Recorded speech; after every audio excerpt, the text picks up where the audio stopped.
everyone. Welcome to Holidays Around the World. My name is Natalie Stone, and I serve as an assistant director in the Office of Student Involvement.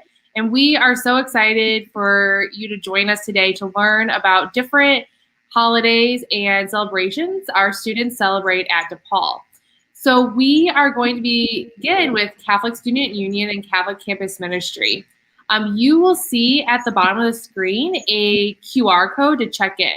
So students, we highly encourage you to check into this event because you will have the opportunity to maybe win a Google Home or DePaul blankets. So please go ahead and check in so you have a chance to win one of those items. Okay, so are going to go ahead and get started. So as I said, we have Catholic Student Union with us today. So to kick us off, can both of you introduce yourselves? Say, your name, your year, major, student, organization involvement. I can go first. Hi, my name is Wyatt Heddle. I'm currently a senior at DePaul. I am a history major, and I'm involved with the Catholic Campus Ministry here at DePaul and also the DePaul Euchre Club. Hi, I'm McLean Casey. I'm also a senior. I study theater management, and I am involved with Catholic Campus Ministry, as well as I'm a member of Alpha Sigma Alpha Sorority and the Latinx artists at the theater school. Very cool. So both of you are all over the place at DePaul. That's awesome. So can you give us a brief overview of the religious or cultural holiday that you celebrate? Wyatt, you want to kick us off? Yeah, so as a Catholic, I celebrate Christmas. So it celebrates specifically the incarnation of God coming in the form of man in Jesus, the birth of Jesus, which is a big deal for Christians. And if you put yourself in the shoes of a Christian, you have to realize that we're celebrating literally God becoming man as a way to establish a more intimate relationship with us, which I just think is beautiful and amazing. So. Yeah, and I guess to go off of that, we also, in preparation for Christmas, we as Catholics celebrate Advent, which is about 4 weeks long, signifying the preparation of the coming of Jesus. So why is this religious holiday so important to each of you? I can start. For me, my Christmas is a very big holiday for our family. It's a time when my family is spread very wide across the country and across the world. So it's a time for us to come together and to be together and to celebrate with family and to really remember how far our family has come in a way. And so that's why Christmas and Advent, the Advent season is a big time for us. Yeah, definitely. To go off that, it's a time to celebrate, as the holiday is for, celebrate Jesus' birth, Jesus coming into the world. And we do that through celebrating, peace, faith, joy, and love. And like McLean said, that's a way we do that is through family celebrations and through spending time with our family and recognizing the gifts that God has given us. So kind of both of you are talking about, why this holiday is so important to you. And a lot of it's around family and coming together. But also I think a religious holiday there's sometimes an important decoration or symbol for the holiday. So can you tell us about what your favorite decoration or symbol is for this holiday? Yeah, I'd say mine, there's definitely a handful I could choose from for this one, but I think the Christmas tree is just a really good one for me for a few reasons. There's just the aspect of decorating the home and setting up the Christmas tree and all the memories you get with all the ornaments you hang on the tree, and also with the when it comes to Christmas Day and you're all sitting under the tree and opening presents and you have that sense of togetherness with your family and just love that is shown through just being together and gift giving.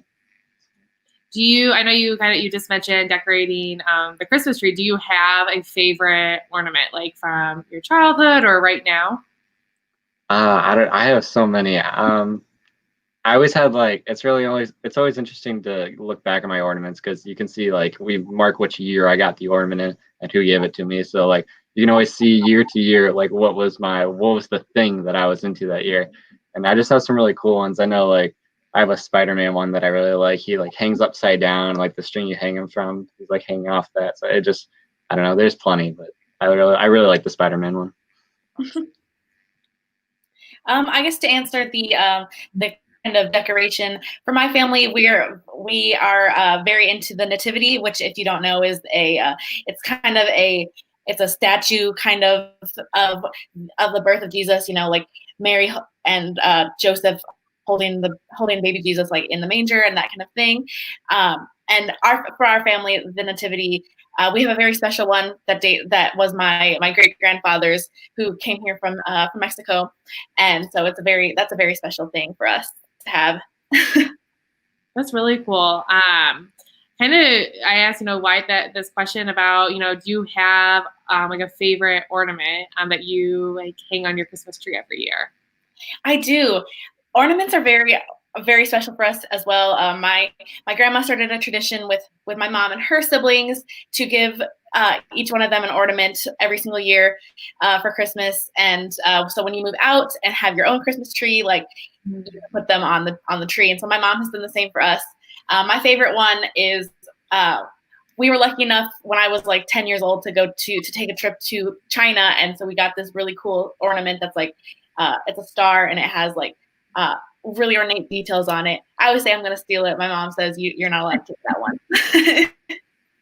That's awesome. And so I know you were also talking about the nativity set that it was passed down to you. Can you tell us about a little bit more about that and how it came about to your family? Yeah, I mean, I'm not 100% sure the story behind it, but it is also kind of it also kind of acts as a music box. When you turn the knob on the back, it plays music. And for my family, I always it's one of my favorite things to turn on because the stories that my mom and my uncles tell about their grandfather, who like they feel him when they turn the knob on, and it feels more like Christmas when they have that out, and that they are allowed to, and that my grandma plays with it. It's one of those things that it has a lot of significance, even though it's like we just kind of know, oh, that's the special nativity set. That's awesome. And it's really cool that you were able to like continue to share that with your family over so many years. Yeah. So I think there's a lot of different like memories and traditions around the Christmas and Advent season. So you like share some of your traditions you have with your families every year. Yeah, one of my earliest traditions that I remember is just, I mean, I think a lot of people can relate to this one as far as celebrating Christmas, but just my siblings and I, especially my sister, who's the closest in age to me, compared to my other siblings, we would always just wake up super early because we could never sleep the night before. So we were just dying to wake up and go down to the Christmas tree, and we'd wake up at like, I don't know, like 6 or 6:30 a.m. And like, my parents weren't having it, so they weren't ready to get up. So they were going to sleep in as long as they could. So we were just forced to sit on the couch and look at these presents under the tree that we were just dying to open. And we just sit there and watch cartoons together until my parents woke up and they were ready to watch us open our presents. So that's definitely one of my earliest ones that I have. That's awesome. Did you ever try to find the presents before Christmas? Did you try to like hunt around the house trying to find them?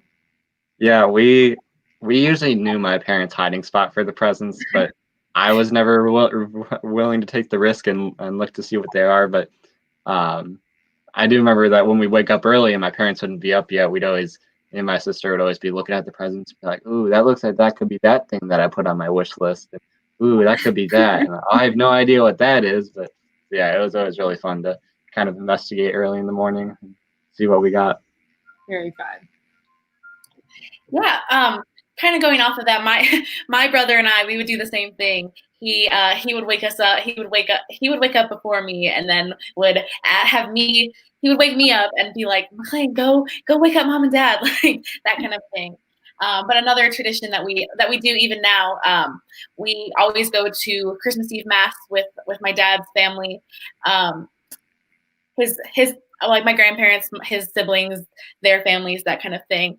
And then we go over to my aunt's house on Christmas Eve and have like a little get together and open presents there, which has definitely become more fun the older we get. You know, like you get to hear stories and you get to understand like the the ins and outs of the family more so than when you're a kid.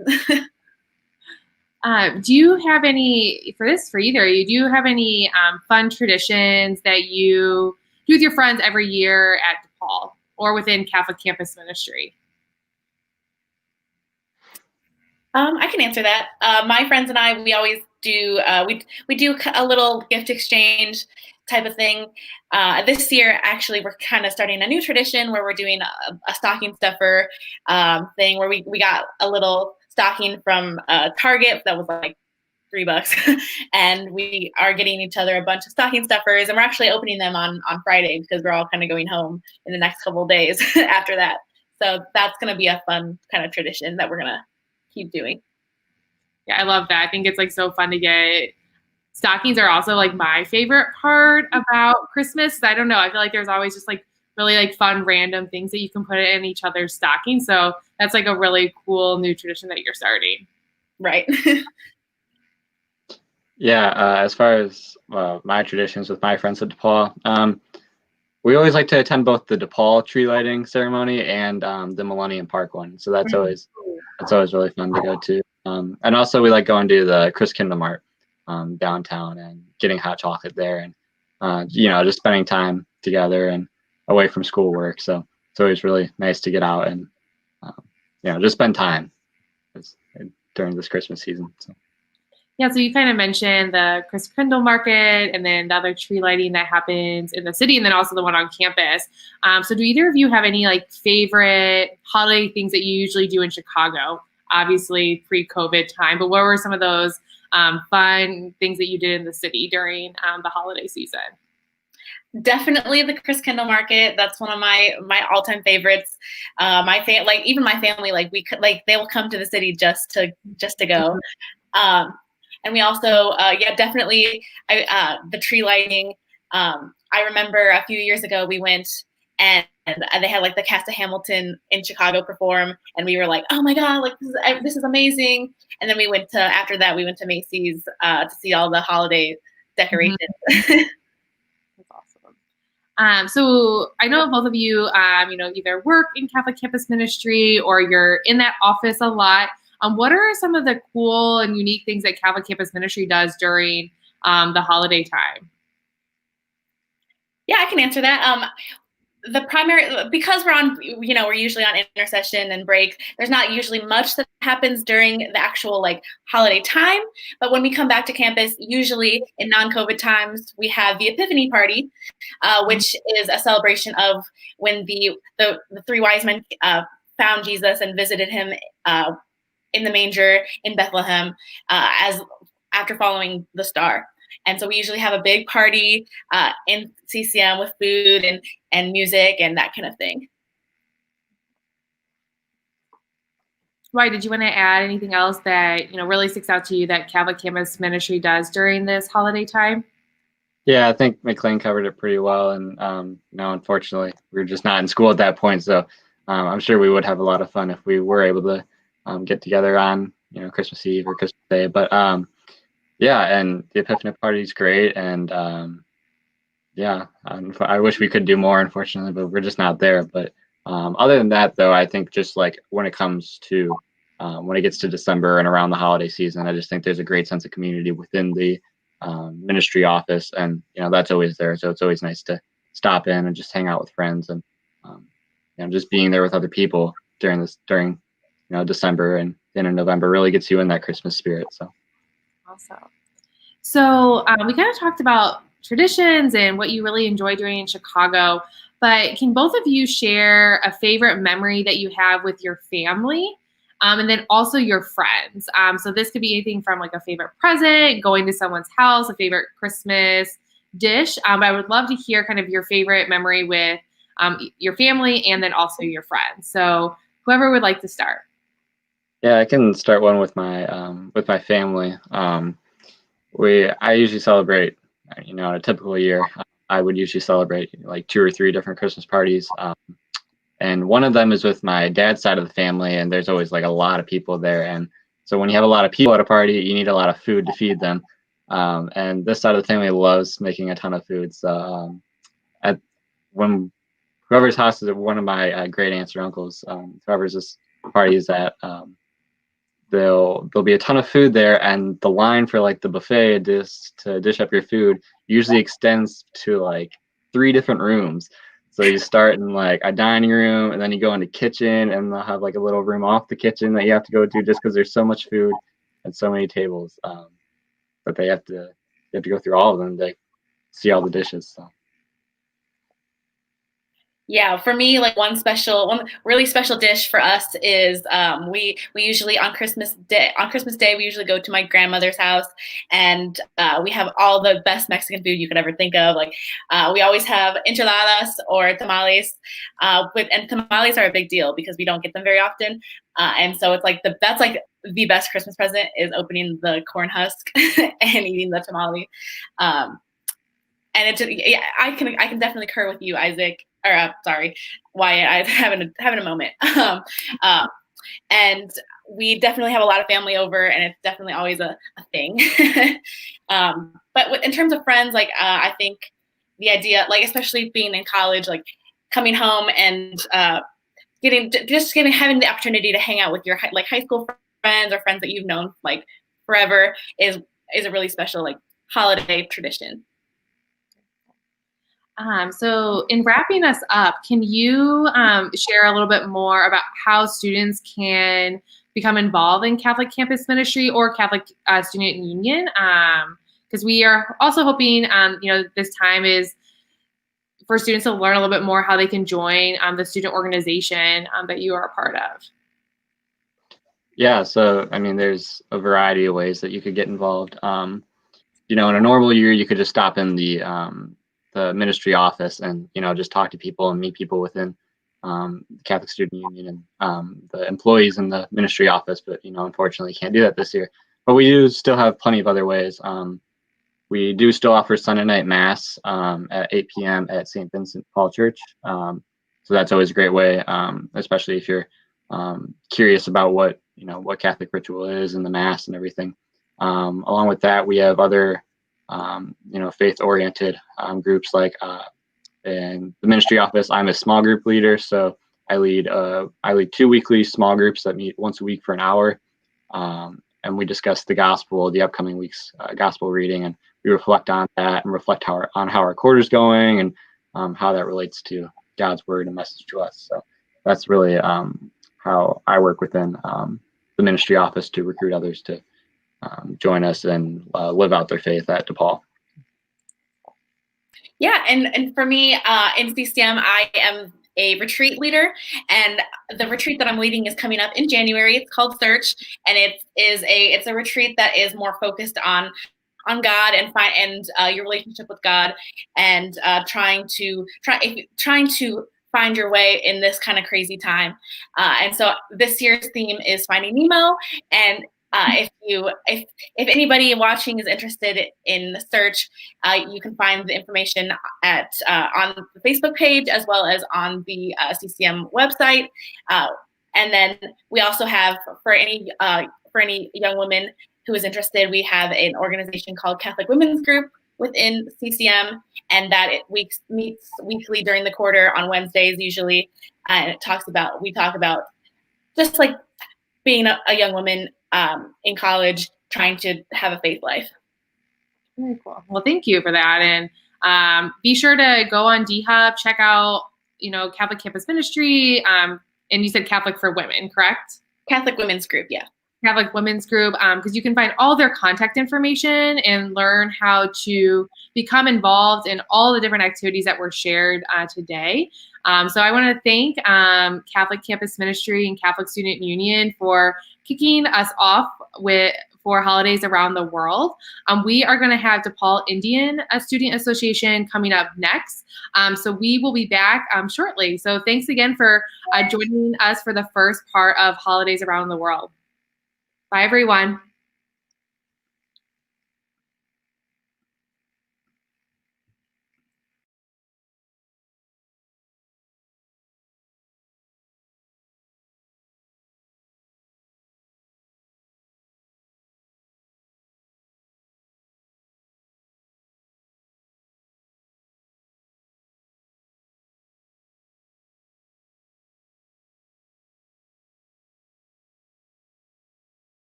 Hi, everyone.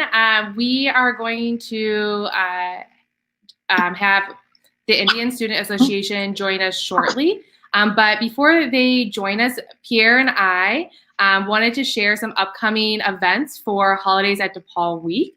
And so I am going to kick us off and talk a little bit about the event coming up after Holidays Around the World. So we are going to have a trivia night for students. And so you can join us, let me make sure I have the time right, at 5:30 p.m. tonight. This event is sponsored by Alumni Relations, and so you can join alumni and students for a theme night of trivia. So go on DHub. If you go on DHub and click on Holidays at DePaul 2020, you'll be able to find the link for the event. So once again, that is at 5:30 p.m. tonight. Yes, and then tonight we also have at 7 p.m. we have an escape room. Dab is hosting for us, so feel free to go onto DHub and register for that event. But that will be tonight following the trivia from Alumni Association. Dab is having an escape room for us. Leading into Wednesday, December 9th at 7 p.m. you'll be able to go to go.depaul.edu/holidays, and you'll be able to see our tree lighting ceremony. It'll be streamed straight to the website, so make sure you go and check that out. That would be a great time to just see our tree being lit virtually. So we're super excited to host that event for you all as well. And then on Thursday, this did require pre-registration, but this is a good reminder for anyone that is going to be joining us for Deck the Canvas. So Deck the Canvas is an opportunity for everyone to be an artist and paint a holiday scene. I know myself, I'm going to be joining, and I'm not a great artist at all, but they guarantee that anyone can do this. So that will be a lot of fun on Thursday evening. Yes, and for those of you who have registered for that event and you should have your canvas. It should have been mailed to you last week, probably, hopefully. If not, please reach out to us and we can see what we can do for you all. But you will be getting the information for the Zoom room into your email. So make sure that you be checking your emails for that information to log on to the Zoom and have a good time painting with us. On Friday, which will be the end of Holidays at DePaul, the university will be having their Holidays from DePaul ceremony from 6 to 7. You do have to pre-register for that event on Eventbrite, so feel free to go to either the Holidays website, which is again go.depaul.edu/holidays, and click on the links to view events. You'll be able to see holidays from DePaul or Christmas from DePaul, and then you'll be able to register for that event. You do have to register to that event by Wednesday, tomorrow at 5 p.m. in order to get the link for that as well. And one event that we forgot to share on Thursday, there's an event called Santa and Friends Holiday Celebration. And so this is in partnership with Alumni Relations. And so all students, alumni, and friends are able to join and celebrate DePaul. You can hear holiday performances, hear a story from Santa, learn a new holiday activity that you can share with your friends and family. And we really do encourage those holiday sweaters at this event. So check that event out on Thursday, December 10th at 6 p.m. And as Pierre was saying, all events can be found on the go.depaul.edu/holiday. So if you have any questions about what time the event is or how to access the event, go there and you will be able to, log on really quickly. And you'll be able to also watch the tree lighting ceremony tomorrow that Pierre talked about. But I'm going to go ahead and hop off, and the DePaul Indiana Student Association is going to join the stream, and you can learn a little bit more about the holidays that they celebrate. Bye.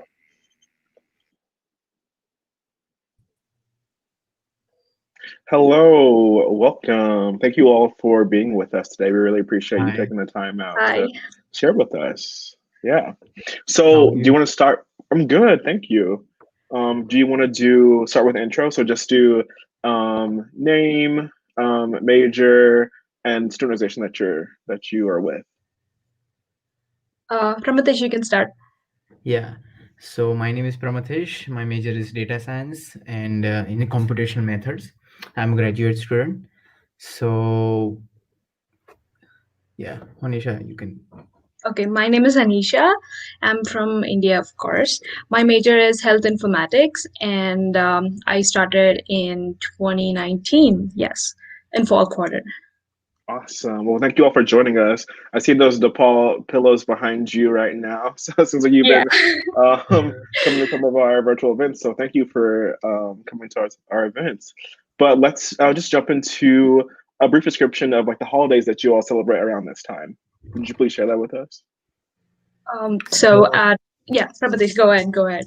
So the main holidays and the main festival of India is Diwali. Even after Diwali is the most important for every Indian people. So, and even every state has their own festivals and all. So Diwali is the religious, and we all celebrate together. So it is a festival of lights and firecrackers. So in the India we celebrate with lots of sweets. We celebrate together. We meet our family members, and we celebrate together, burn some firecrackers. Okay. Yeah. So yeah, Diwali is like the most well celebrated festival in entire India. Like we have different kinds of festivals in South India and North India. Pramathesh is from North India. I'm from South. So yeah, but then Diwali is one thing we celebrate all over India with. It's basically the festival of lights. So there's something called diyas. We light these just like tea lights, but then with oil and cotton wicks and stuff. So it means we are defeating the evil with the good and bringing light into your lives. So that's how we celebrate it. And by the time, and same thing in US, like obviously Christmas holidays come up, and we finish Diwali and we start off with Thanksgiving and Christmas. So Yes. nice. So why is Diwali like important to you all? Why do you all choose to celebrate it? So basically, I can tell you the story. So the devil kidnapped the wife of Lord Rama. So He's God. He's one of the gods. Yep. yeah. So he went to his country with his wife. So basically, after so lot of wars and all, he won the he won the like Yeah, he won the fight with the evil yeah, person. He defeated the evil, got back his wife. He brought peace to the whole world, and people celebrated his return by yes, welcoming him with by lights. welcoming with, yeah, Yeah. and eat That sweets became a and tradition. celebrate together. Yeah, Awesome. this That's really cool. just like Thanksgiving here, we do it in Diwali. Same thing. Like you bring all your family members together, Hmm. cook different kinds of food, made lots of sweets and everything. And yeah, it's just like Thanksgiving in India. So yeah. Okay, nice. So when is it celebrated? Like what time of the is it November, December?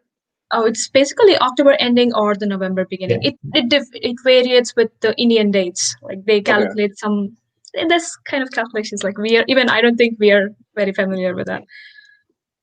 So is it like yeah. is it like a one day or is it like a week long celebration or how long does it Uh, usually? it's a 15 days, 15 days, right? 15 days. Okay. Navratri is like 9 days. No, Yeah, that is yeah. Navratri is like in the Gujarat we celebrate Navratri. It's Nava 9 means days, 9. 9, Okay. and Ratri means night. So we like dance whole night. Uh, yeah, yeah. We wear traditional clothes, dance whole night, and then eat sweets and all the lots of things. And after 15 days, we celebrate Diwali. Okay. Nice. Yes. So you're talking a lot about like sweets. So like what are some of the favorite things that you all like eat during this time? motichur ke laddu. It's I don't know how to make it. Anisha, do you know? Just give the name. Just give the name. Kaju katli. Oh, the It's made from cashew. cashews. Yes, Okay. Yeah. the mash. And They mashed up the cashews and mix it with some flour and other stuff, and with sweet, with sugar and all that stuff, and they turn it into diamond blocks. Okay. They're really good. Nice. Awesome. Um, What else? They make a lot of stuff. yes, lots of like every state has their own sweets. okay. Yeah. Even the jalebi, it's a round shape, but not almost round, but it is. We can say that it's round. Yeah. Nice. So you're talking a I lot wish about I wish it was like a Zoom screen. I can share my screen and Google and show you all the sweets. like um yeah, so you're talking a lot about like the lights. Is there any other like symbols or like decorative things that you all like do during Oh, the we celebration? make rangolis as well. So Yeah. rangoli is Rangoli. something like a floor art kind of thing with different colored, like just colored sand particles. Hmm. They keep it and they just make designs out of that. So I think I've they seen do, some of those on like YouTube before. yeah, Yeah. they're Or pretty. like yeah. They do it Uh, everywhere. They do it types like in the very far south India, they make it with flower petals and stuff. Like the other places, they do it with the colors Yeah.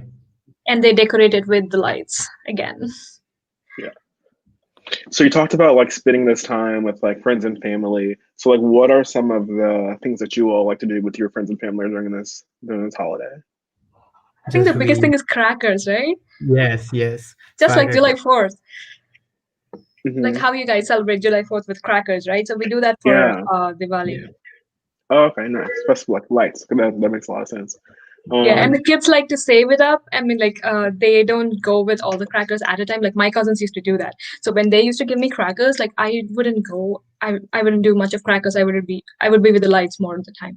But then my cousins, they used to make fun of each other. They used to burn few crackers, save up the most of them, and then after everybody finishes theirs, and they come up with theirs, and they're like, I still have some left. Just play around. Yeah. So wrapping up, so thank you all again for like being able to share with us about like the things that you all celebrate during this time. What is some of like the your favorite memories around this holiday? Like in 2018, my sister is also living in Chicago. So I was in India. She came with her two kids. So like they are seeing firecrackers and they are celebrating for the first time. They are like Mhm. 3 years old and 4 years old. So Basically, I enjoyed a lot with her and the kids. Like they're little bit scared from the characters. Like it sounds a lot. So it was a memorable trip, Mhm. and I really miss those days because we all were together. And in the 2019, I was in Chicago, and this year it wasn't possible to meet Mm. because of the pandemic. Yeah. Yeah. And at my place, I think Diwali this year, I mean, it is a pandemic, so I didn't expect much to happen. But then in Nebraska here, there is like a lot of Indian communities here, like people live around. So we didn't expect anyone to celebrate or something. So we obviously made the rangolis, we put up the lights and everything, and we went for a drive around the neighborhood just like that because we were bored in the house. So we've seen people decorate their houses with lights, and we were surprised, like, and we waved at them, and they all were wishing us. So it's Mm. kind of nice. I didn't expect that with the pandemic, so it's kind of nice. Also Okay. in Chicago last year, like that was my first Diwali here. I didn't plan much, but then Pramadesh was in the same place, right? We all Yeah. celebrated Yeah. together. Mhm. It was really good. Away from Yeah. home, but then we had We our cook own. different foods and we all eat Yeah, together. it was like a potluck. Like we all got different Yeah. stuff from different apartments, and then we gathered in one place and we had fun. I Kind like of nice. that. I miss Chicago. No offense, I like Yeah. Nebraska too, but I'm actually. I think we've talked about this before. yes, we did too. I'm from Nebraska, Lincoln. So I'm glad that you are enjoying the great state of Nebraska during this time. Um, yeah. Well, thank you all for. I learned a lot about Diwali, so thank you all for just coming and sharing with us about your holiday that you celebrate. Yeah. So thank you. Are there any final words you want to say about your holiday, about your student organization, how people can like join or things like that? We're very we thank you for having us here and allowing us to talk about all this and having the opportunity and everything. Like Pramadesh is I think he's the no, he is the student president of the Indian community. I think he's working with all the different programs to come up with bringing people together and Yeah. organizing. He did one for Diwali too. Like he organized a Zoom meet for all of us, and we met each other like after a really long time, like during the pandemic and everything. I was very happy to be there. Yeah, thank you, Brahmadesh. That was really nice. Yeah, thank you, Perry. Have a great holiday. Yes, you all too. Thank you so much for your time. I hope you're Thank you so much. enjoying your break. I know it was a tough quarter, but thank you all for being here again. Thank you. Thank you. Thank you so much.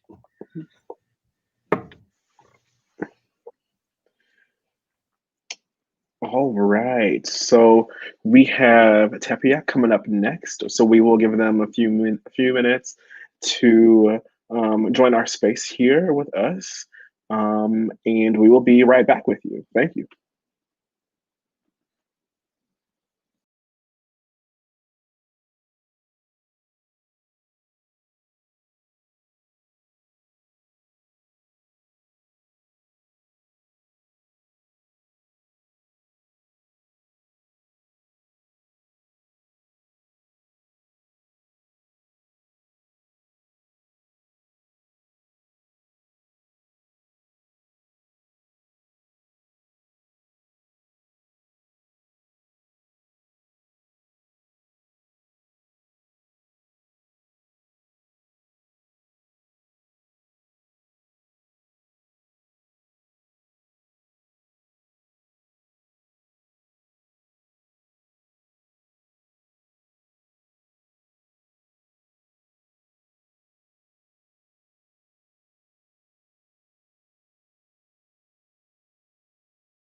and Pierre coming to you from OSI. Just wanted to remind that you all that you can check into our event right down at below to make sure that you are in the drawing to be eligible for a Google Home Mini and also some other DePaul treats. So feel free to check into our event today to make sure that you're in that drawing for those things. We are going to bring Tepeyac to the stage to begin to talk to us about the holidays that they celebrate during this time. So here we go. Hello, how are we doing today? Hello, good. How are you? I am good. My name is Pierre. Thank you all for joining us today. Let's start with this intro. So just name, year, major, and just an organization. Absolutely, I can start. Hey everyone, I'm Jessica Camacho Rivera, and I am a senior this year, majoring in health sciences, and I'm part of Tepeyac. Hi, I'm Elizabeth. I'm a second year studying sociology and American Sign Language, and yeah, part of Tepeyac. Awesome. So tell us a little bit about the Tepeyac for those of us who don't know about your organization.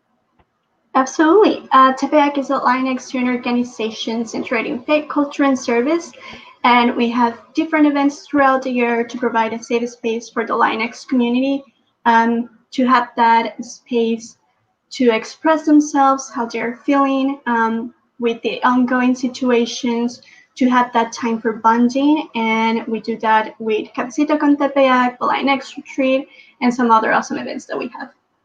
Awesome. Yeah, I just really love the part about Tepeyac that we just have created such a beautiful community. And so that's just what we really love to do. And like Jess said, our pillars of faith, culture, and service. Yeah, it's just really sweet to just have that community amongst the Latinx people. That's awesome. I'm glad that you all can come together and create that community for you all and for other students here at DePaul. So thank you all for doing that work. We appreciate that. So this is holidays around the world, right? So tell us about the holidays that you all celebrate during this time. Absolutely. So we're going to talk about a couple of different holidays. I'll be explaining a little bit about New Year's Eve and how it's celebrated in Ecuador. And I think Liz is going to be talking about La Virgen de Guadalupe and the celebration of it. So Liz, you can go ahead. Yeah, great. So my parents are from Mexico. And so one of the big things that we celebrate around this time is actually coming up in a couple of days. It's December 12th. Which we celebrate La Virgen de Guadalupe, the Virgin Mary. And so we just celebrate her. And what we usually do pre-COVID was we would go to a mass at that night. And it was just a beautiful mass. And my church isn't traditionally Spanish mass, but there's always somebody who steps up and does the readings in Spanish and make sure that we have that for the community in my area, which is really sweet. And so we have this giant painting of the Virgin Mary, and it's a tradition to bring her flowers, especially roses. And so we always do that. And there are always so many songs that I've just grown up going to and listening to. So it's just really sweet to get to go to that every single year, sing these songs together. And there's this one little band that we have come to our church every year. And every year we've seen them grow. It used to be just one man, and now it's his wife, his daughter, and they've created a little group. And so it's sweet to see the way that has grown and the way more people come, and also people who aren't Mexican have come just to see the beautiful tradition. So it's really sweet to just share that with the community. And so that's a big part of our culture. Besides Christmas. So that's coming up soon. So we're gonna figure out some ways that we can celebrate that. All right, thanks for sharing about that. And that's to celebrate the Virgin Mary, right? Is that what you said? Yes. Yeah. December 12th, so that's coming up soon. Yes, very soon. Alrighty, and I'll be talking about how we celebrate New Year's Eve in Ecuador. So a little background, I am an international student from Ecuador, and New Year's Eve is one of the biggest celebrations that we have on the year. So what we do is that we do monigotes, that in English it can be translated to dolls or dummies. And it's basically figures that are made with old clothing or papier-mâché, and it's full of old newspaper usually. And it might look like famous TV shows or movies characters or cartoons or politicians or even family members. And some people buy it, some others made it themselves, and then they show it off to the neighborhood, and some people can demonstrate their talents doing it, and some people made contests with it. So this is especially in the biggest cities with like huge dummies that can be up to 2 meters.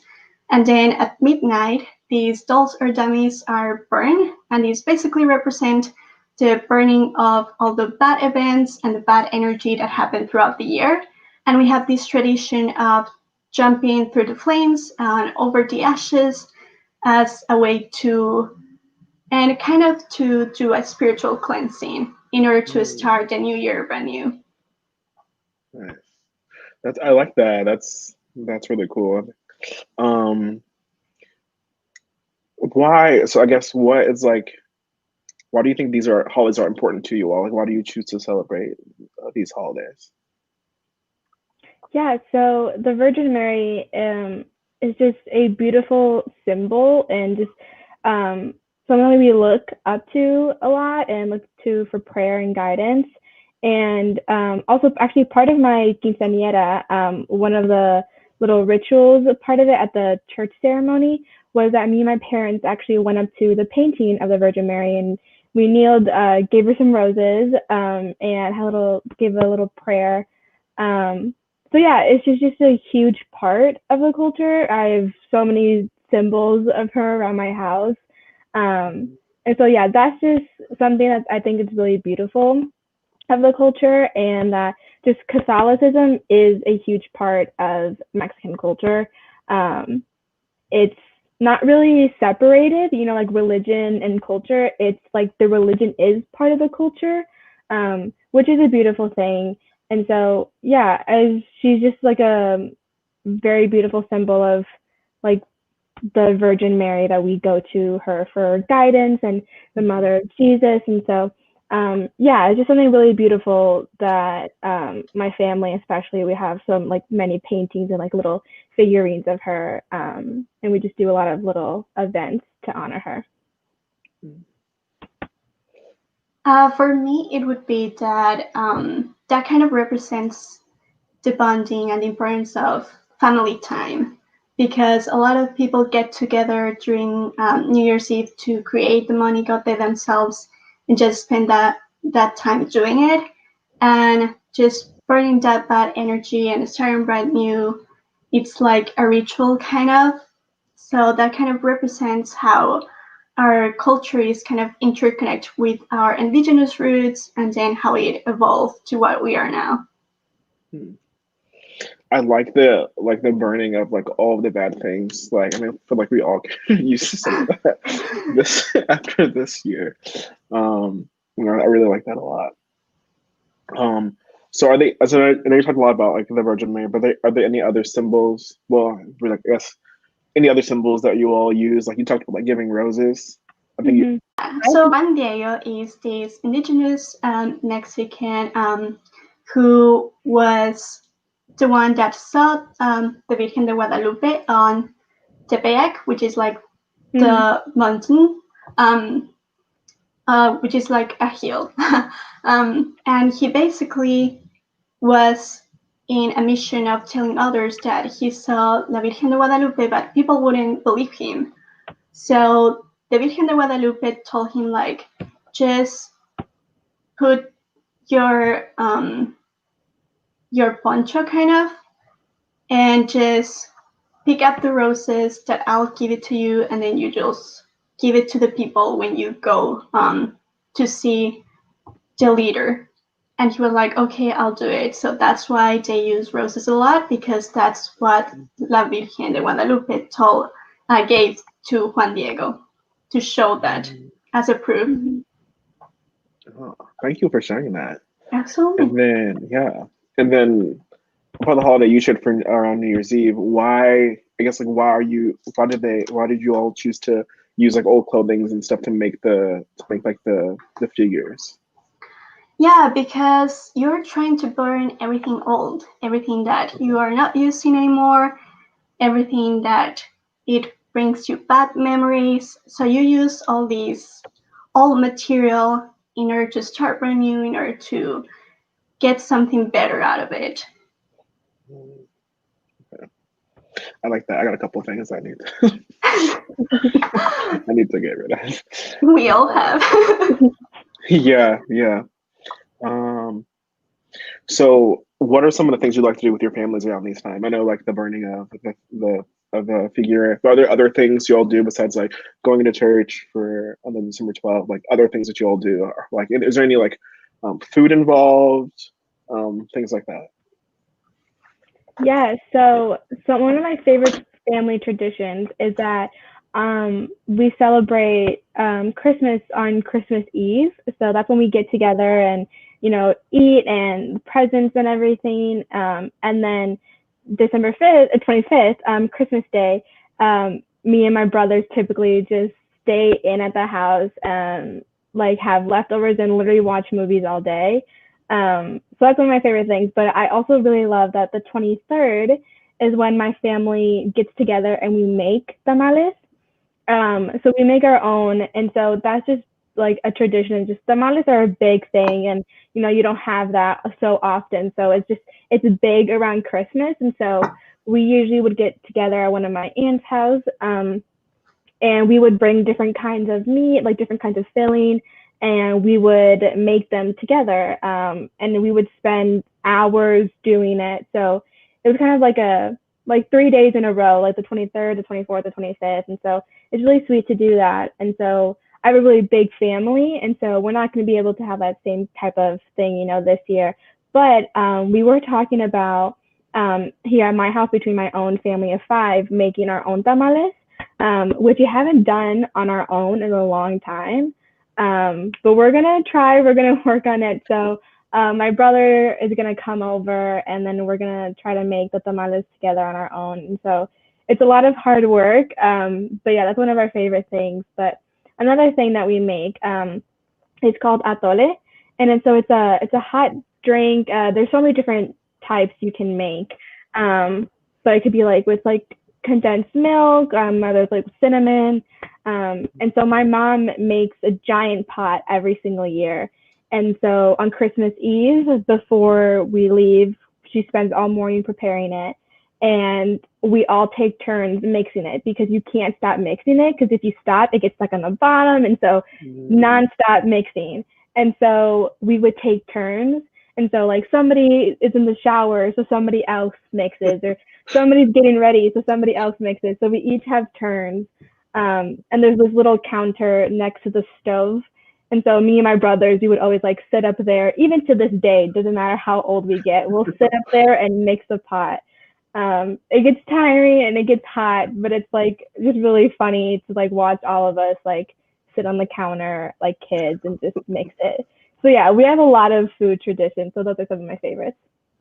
Awesome. Thanks for sharing those.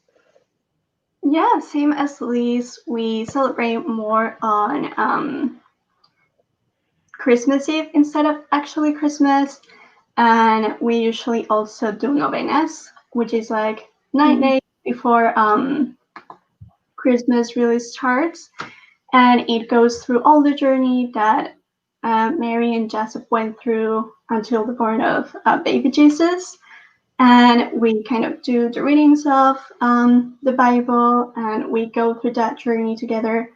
And everyone in the family brings something to eat, so it's kind of like a potluck. So it's definitely a lot of food, something that I truly miss. And then we all get together on Christmas Eve for opening the presents and like having dinner together and going to mass. And then on New Year's Eve, we burned the monigotes in the middle of the street, and then we made a party outside with all the neighbors, and then we bring it back home. We have dinner, and then we usually eat also the 12 grapes. So 1 grape before each bell ring until midnight.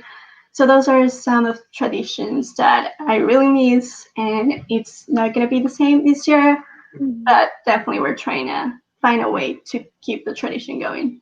Yeah. Yeah, I think it'll be hard for I think everybody or like around the world to come to try to celebrate those holidays, and so we can just do the best that we can to connect virtually and safely. So, thank you for sharing about those traditions that you all do in your family. It's really cool to hear about the pot, like stirring the pot and things like that. That's a cool, just like memory to have. I have some of the same with like my family back home too, like when we just get together and like cook food and things like that too. So I guess we have a question. So what are some Tepeac's big events coming up this academic year? Do you have any virtual events that you are planning for, the next couple of quarters we have here at DePaul? Yeah, absolutely. We have Cafecito con Tepeac that Liz can talk a little bit more about it. Yeah, so we do that. We have weekly meetings that are called Cafecito con Tepeac. So that's every Wednesday. And so it's really just, it's like I said, it's a sweet time to come together as a community and just have a conversation. So I get to lead that conversation, and there's just a lot of things that really interest me. And so some of the topics that we've talked about have been combating colorism in our community. And I would like to do some more in the future on machismo and sexism in the Latinx community and Afro-Latinos. And so, yeah, so we have some ideas. And so those are weekly meetings. And so, yeah, so that's what we do. That's our main thing every single Wednesday. And so those are just really sweet to just come together, get to know one another, and just have this conversation. And so, yeah, that's our biggest type of thing. But we also have some other stuff too. Yeah, we also have the Latinx retreat that we'll be having on February, so keep an eye on that.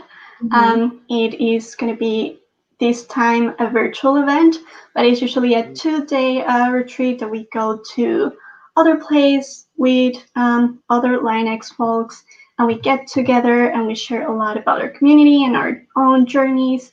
So it's a nice time where you can build that community and get that connection as well. This time is going to be virtual, so keep an eye on our Instagram at DePaul Tepeac for more details. And something that will be happening during the spring quarter is Somos, which is an art festival. So also keep an eye on that, because late March we will be posting more details on that. And we have other awesome events planned for the quarter. So follow us on Instagram and Facebook to know more. Awesome. I was just going to ask where they can find these events at. So I guess wrapping up like the holiday thing, what are some of your favorite memories that you all have? I know you talked about like sitting on the pot or sitting on the counter, stirring the pot, sitting on the pot, and like going out and like burning the figure in the middle of the street. Are there anything that like memories that you can like remember that like it was a really good time that you were sharing with your family or friends? Yeah, I think one of the biggest things is stirring the pot. I think it's just really sweet, like we get to do that. And we also, me and my mom, we would also do that on December 12th for Mass for the Virgin Mary. That's what we usually would do. But yeah, that's just like kind of like such a funny thing, because my brothers, like they're 30 and 27. And like, but we all still sit on the counter and mix the pot. So that's just like one of my favorite things. And then after that, once we're ready, we have dinner at one of my aunt's house. And so it's just a lot of tamales, a lot of atole. That's like what we eat all the time. And so then we have tamales for like days after. So it's like eating leftovers for days. But hey, we go all out for it because we don't really get it any other time throughout the year. And so Christmas is a time of like so many tamales. And I have such a big family. We usually meet with my mom's side of the family, and that's about like maybe 40 people, I think. And so we do like a giant Secret Santa, which could literally take us hours to get through. So yeah, that's just what's sweet. Something else actually that we do on Christmas Eve is we do, before it hits midnight, we rock baby Jesus. So my grandma always has some little like figurine of it, and like we'll put it in a little blanket. and then we'll have two young kids on each side and just like rocking it while our family sings. So that's just like another little thing. But I think my all-time favorite is just the making of the tamales and stirring the pot. Mhm.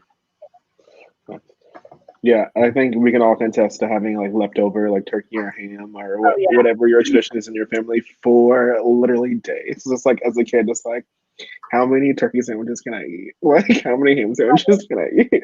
But yeah. Yeah, for me, we'll do the making of the monigote because we all get together, especially with my younger cousins, and it's just awesome to see the excitement of getting all the family together to doing this kind of simple dummy, but at the end it can take really long time to fill it up, all the clothing and stuff. So it's really time consuming, but it's also a great time when we are all together, just sharing our memories that we had throughout the year. And then, like, when we pick up a piece of clothing, we're like, oh, do you remember this time that we did this or that we went to this place? Or even just going through the news, like, oh, do you remember that this happened? I totally forgot. So it's that remembrance of all the memories throughout the year, and also like not only of the bad situations, but also like reflecting of the good ones. And then getting all together, doing this dummy that it can sometimes looks great, sometimes it looks awful. But it's gonna be born at midnight, so Yeah. it is fine. So yeah, it's definitely just that bonding time with the family and those memories. Awesome. Well, thank you for sharing that. Yeah, I think I learned a lot just in the time that I had with you all. So thank you. I think the the using the figure to like burn and like I think that's a good way just to reflect on like the years past and all the things that are like that's like really cool that you all choose to or that you all get to celebrate that. But yeah, thank you all for joining us. Where can they find you again on Tepeyac on Facebook and Instagram? Yeah, you can find us at DePaul Tepeyac on Instagram and Facebook. So please follow us, and then you can find what we're gonna do throughout the quarter, different mailers that we send. So keep an eye on all of those. We have awesome things planned for this quarter. Awesome. Well, thank you all again for choosing to spend some of your time with us today. I hope you all are enjoying your break. I know it's well deserved. So thank you all for all the things that you do for Tepeyac and our students on campus and what you will continue to do for them and us. So thank you. Thank you for having us. Thank you so much. Yes. All right, folks, that was Tepeyac. So coming up next, we have DePaul Orthodox Christian Fellowship, and our graduate assistant Elizabeth will be interviewing them. So we will be back with you all shortly. Also, remember that to check into our event, you go to that right there, that check in there to be able to be in the drawing for a Google Home Mini and also some other DePaul gifts that we have for you all. So make sure you check into our event and be added to that list. We will be right back with you. Thank you.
Hi, all. Welcome. So thanks so much for joining us for Holidays at DePaul. Here today we have John Travalos and Teodora. So sorry for you. I don't want to mispronounce your last name. No problem. It's Duboya. Yeah, Teodora. So yeah, we have them joining us from the DePaul Orthodox Christian Fellowship. So if you all want to take a few minutes to introduce yourselves a little bit. For sure. Thank you for having us. My name is John Travalos. I'm a sophomore at DePaul, currently studying political science and economics. And I'm the president at Orthodox Christian Fellowship. My name is Teodora Duboya, and I'm a junior accounting major with minors in Spanish and hospitality management. And then I'm also the vice president of OCF.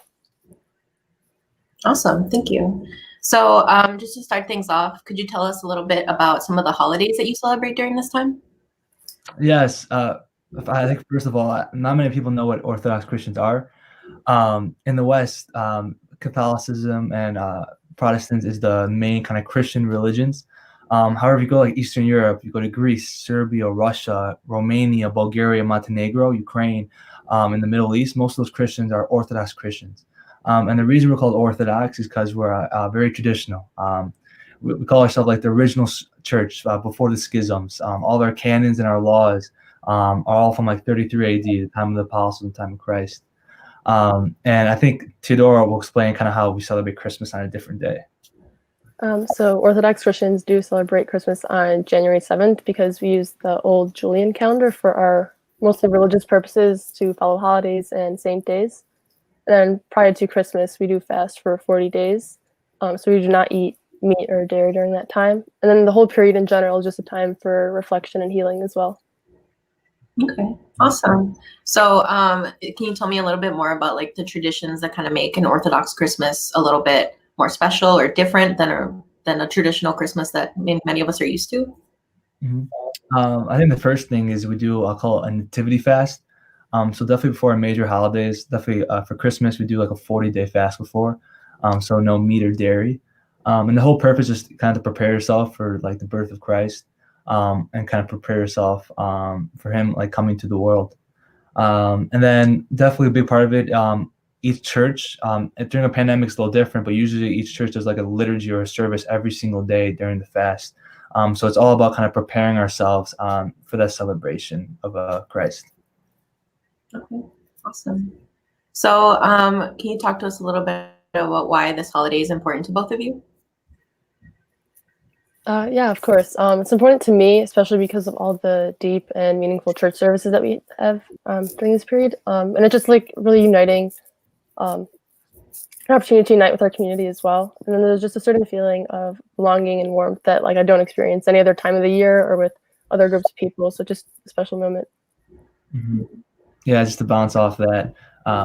Yeah, Christmas is a really special holiday, I think, for everyone, just because you get your family coming together or your close friends. And I think that's really important. And also kind of like that spiritual benefit, not only mentally, spiritually, and also just socially, to kind of rejuvenate yourself kind of during the holidays. It's a beautiful experience that we're lucky to have that kind of during the winter. So in the next year and after the new year, I'm kind of have that rejuvenation in our life. Yeah, for sure.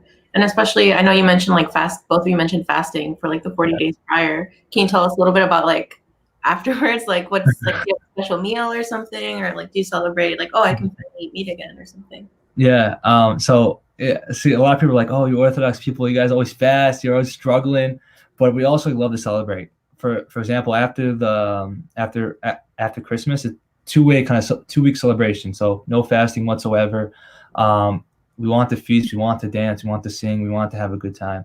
And that's a kind of big part of our faith, right? Christ, he went to a wedding, he made water into wine. He's telling us, celebrate, rejoice, have a good time, enjoy yourselves, enjoy your time with your family and friends.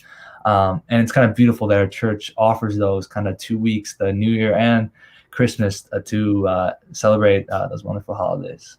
Yeah. Are there any like special activities or traditions that you do during those 2 weeks besides like dancing, celebrating and stuff? Tudo, you want to take it? Talk about like the coin?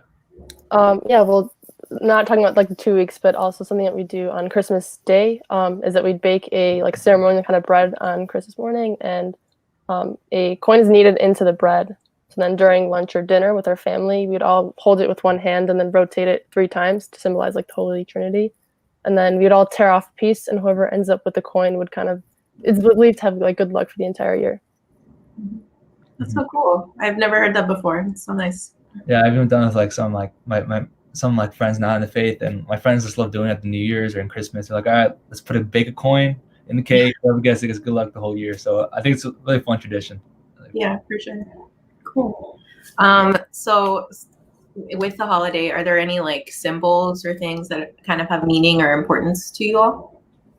I guess another like tradition that like contains a lot of symbolism is usually on Christmas Eve there's a beautiful church service in the evening, and then the priest would hand out like bundles of tree branches for each family for them to take home. Then also outside as well, outside of the church after service, we would also burn the tree branches as well. And like all the sparks then that would fly would symbolize prosperity and happiness for everyone. It's a nice like kind of like explosion for it. Cool. And I think for me, same thing. I think Christmas Eve. So I know for the Orthodox Christians, so like when it comes to Easter or Christmas or any big kind of feast day or holiday, the church service is always at night before, and they always do one in the morning during the day. So for Christmas Eve, many Orthodox people, they don't go to church on Christmas Day. They usually go Christmas Eve, service around like 8, 9 o'clock p.m.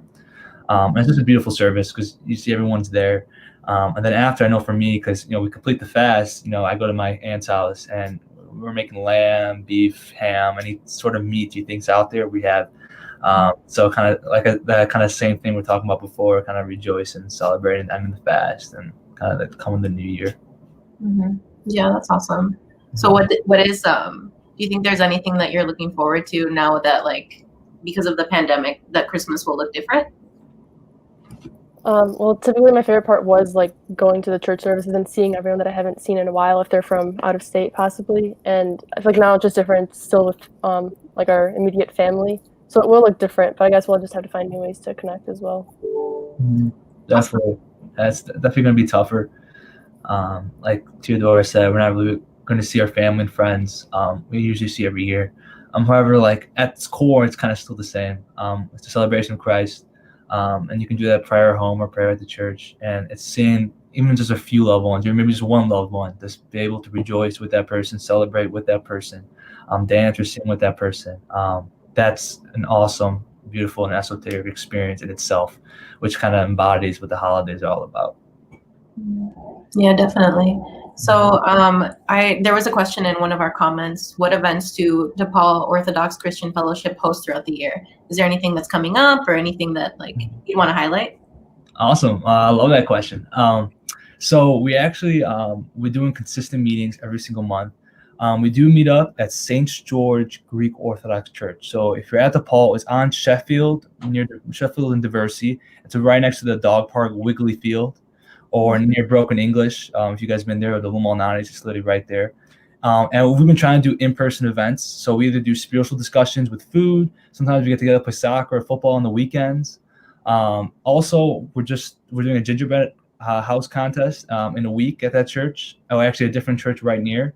However, if you want to come to our event, and we're open to everyone. It's not just Orthodox Christians. We have Catholics, people of non-faith in our group.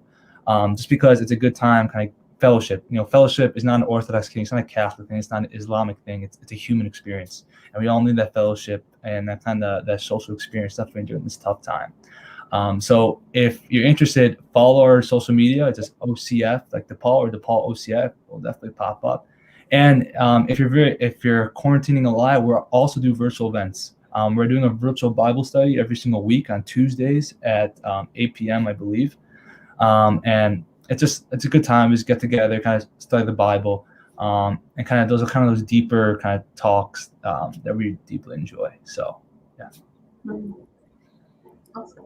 So you mentioned your social media. Do you want to like plug it out again so people can follow? Theodore, do you know? We probably know. Yeah, sure. It's should I type it in somewhere, or it's at DePaul OCF on Instagram, and I believe do you have the Facebook as well? There's a Facebook page as well. Yeah. Just search up OCF DePaul on any of the social medias, and then you'll find us. And please follow us. We do in-person events. We also do virtual events. Also games like basketball, football, fun fellowship activities. and it's open to everyone. I hope me and Theodora provide an opening experience. So if you're interested, please come. Please come. Awesome, thank you. So one last question: is there anything else we should know about the Orthodox Christian holidays and traditions? Maybe some of your personal favorite holidays or traditions that you have? I mean, overall, it's just truly about like unity and just coming together with family as well, and just other specific traditions like Christmas Day. Like John said, it's a lot of meat, a lot of food. Like roast lamb or pig is typically something traditional. Like stuffed cabbage with meat, and then obviously like salad and pastries and things like that. But these are just like all the small little details and symbolism. But it's truly just about being together with family. Definitely. And then some like interesting facts, like Saint Nick. He was an Orthodox bishop, I believe in 400 AD, and he was the bishop in Asia Minor, Greece at that time. And also interesting, in Greece, our Santa Claus is not really. Oh, also I'm Greek Orthodox, and Theodore is Serbian Orthodox. We are the same faith, but we have like kind of like what language the church is in. So the church I go to is Greek Orthodox, and in Greece, Santa Claus is not Saint Nick; it's Saint Basil. Which is it's a little different. And also we don't get presents on Christmas, we get presents on New Year's Eve, which is a kind of different tradition too. But it also depends on each kind of Orthodox, mostly Orthodox country. So yeah, those are kind of like the unique things we have in our faith, depending on ethnicity and culture and kind of what country you kind of grew up in. Right. That's so interesting that even like within cultures, which makes sense, but like within cultures, there's just so much more variety and like different smaller traditions and stuff. That's good to hear. Definitely. Well, thank you so much all for joining us. It's been such a pleasure to have you both here and telling us a little bit more about the Orthodox Christian traditions. So thank you so much for joining us. And make sure to follow them on social media and tune in for the rest of the Holidays at DePaul week events. But next up, we'll have Natalie Stone interviewing Watfei Sayed for our next Holidays at DePaul, Holidays Around the World, person. So thank you so much, both of you, for joining us. Okay. Of course. Awesome. Thanks for having us. Yeah, thank you for having us.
Okay.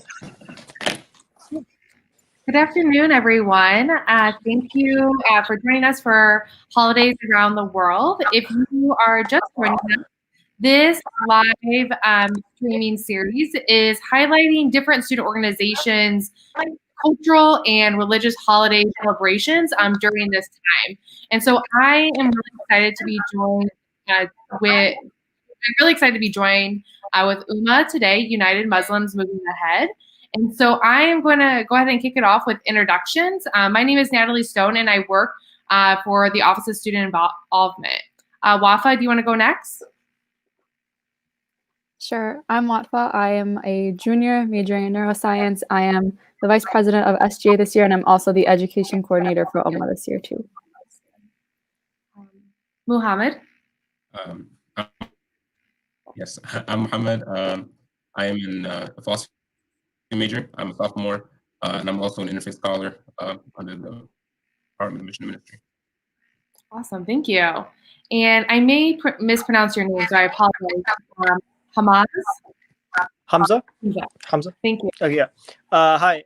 Yeah, my name is Hamza Hussein. I am a senior Arabic major, religious studies minor, and the Muslim Life employee. Yeah, former interfaith scholar. Awesome. Well, thanks everyone for joining us this afternoon. And so, as I mentioned earlier, this streaming series is really to highlight the religious and cultural holidays that our student organizations celebrate. So, can you give us a brief overview of the religious or cultural holiday that you celebrate? So, whoever wants to take that question first.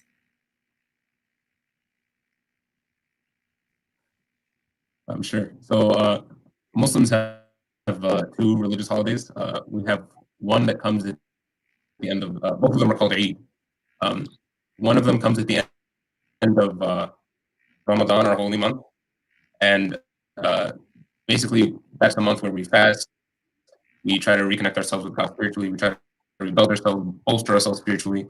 And then at the end, we celebrate, the end of the month. We have a lot of food. We have a lot of different activities that we do. And then the second one comes at the end of the pilgrimage to Mecca that Muslims make every year. Well, once in a lifetime, but every year Muslims make it. And that celebration involves a sacrifice of some kind of animal, whether it's a lamb, a sheep, a cow, something. And a third of it, you give it to friends or a neighbor. You take a third of it for yourself, and you give a third of it to the poor. And that's also that's the other one. So that's the gist of it. Do either of you want to elaborate on anything that Yeah. Yeah. No, go ahead. I was going to say, it's kind of everything he said. I don't really have anything to add. But those are like our only two holidays, and every year like the date changes. So we go by like the lunar calendar for a lot of our stuff. So every year, like it's like a week sooner, I think. It like gets a week like earlier every year for both of them. And they're mainly just like you spend the day with your family, a lot of food. We start the day with a prayer at our mosque, and then like we just go about our day to celebrate. So yeah, I think Muhammad and Wasfa pretty much got the whole thing. Yeah. Yeah, usually, I mean, what people do, what Muslim folks will do, like a lot of people have breakfast, like a large, especially on Eid al-Fitr, which is the first of the two, which comes after Ramadan. So like to emphasize the fact, it's emphasized to, it's recommended to eat something like, or especially something sweet before you go pray, to emphasize the fact that you're not fasting. Because like, you fasted for the entire month. So like, you're purposefully and like not fasting on the day of Eid, just to, like, hey, we're celebrating. All right. Like, we're taking this very seriously, so to speak. But yeah. And then, also, yeah, like Wiltfa said, there's a prayer in the morning, that's only for Eid. And then, we get dressed in our sort of best clothes, and just kind of visit family and have a good time. Yeah.